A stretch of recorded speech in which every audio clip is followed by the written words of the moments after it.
এই যে বৃষ্টিতে ভিজে ভিজে ঘাসের জমি থেকে ঘাস কেটে এনেছে সিয়াম। বৃষ্টি হোক রোদ হোক ওকে এই কষ্টটা করতেই হয়।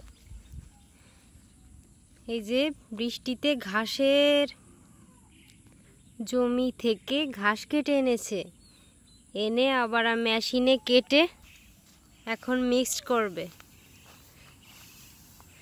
খাবার মিক্সচারের কাজ চলছে।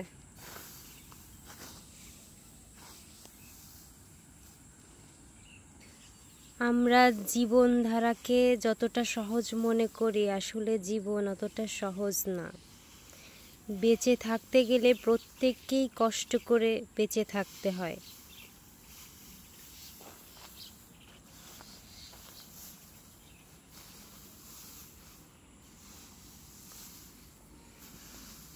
এখন কি করবা? এটা মিক্সড করে বলে নিয়ে যাবা ঘাস। সকাল ভোর থেকে এতগুলো ঘাস কেটেছে, আরো একটু পরে আবার কাটতে হবে 10টার দিকে, দুপুরের ঘাস।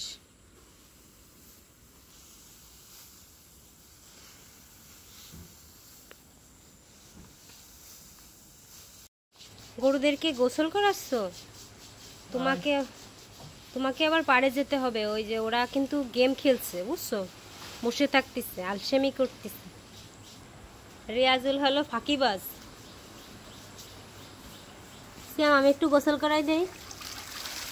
ওরে বাবা, ও আমার সোনা পাখি, কিউট বাচ্চা।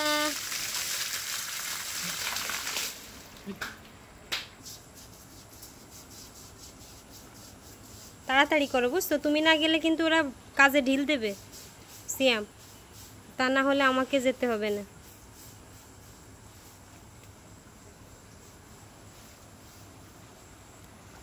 এই যে কি হয়েছে সোনা, তুমি আমার সাথে কথা বলছো? এই যে কত ক্লিন হয়ে গেছে তুমি। এই সিয়াম, আমাকে ভিজাই দিবা না।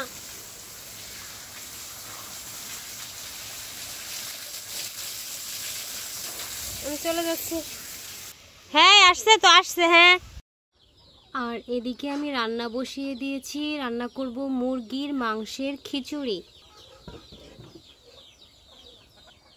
বৃষ্টি পড়লে খিচুড়ি খেতে ভালোই লাগে, তাই ভাবলাম আর অন্য কিছু রান্না না করে খিচুড়ি রান্না করি ওদের জন্য।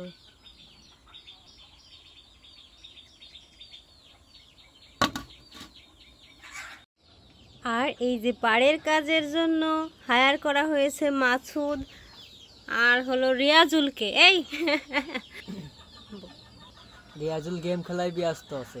বৃষ্টি হচ্ছে, বৃষ্টিতে আটকে গিয়ে ওরা বারান্দায় বসে গেম খেলছে, আর ওর ফেস দেখাতে চাচ্ছে না, ওর প্রেস্টিজ আছে।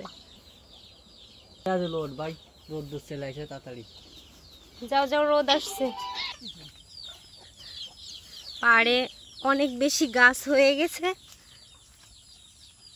গাছ হয়ে যাওয়ার কারণে ওদেরকে দিয়ে পরিষ্কার করানো হচ্ছে। এরকম প্রতিনিয়তই লোক থাকে আমাদের প্রজেক্টে। এই রিয়াজুল, শিগগিরই যাও, ভালো মতো পরিষ্কার করবা। বৃষ্টি পড়ছিল, এই জন্য ওরা বাড়ি চলে আসছে। এখন বৃষ্টি নাই, তাই আবার কাজে ফিরে যাচ্ছে।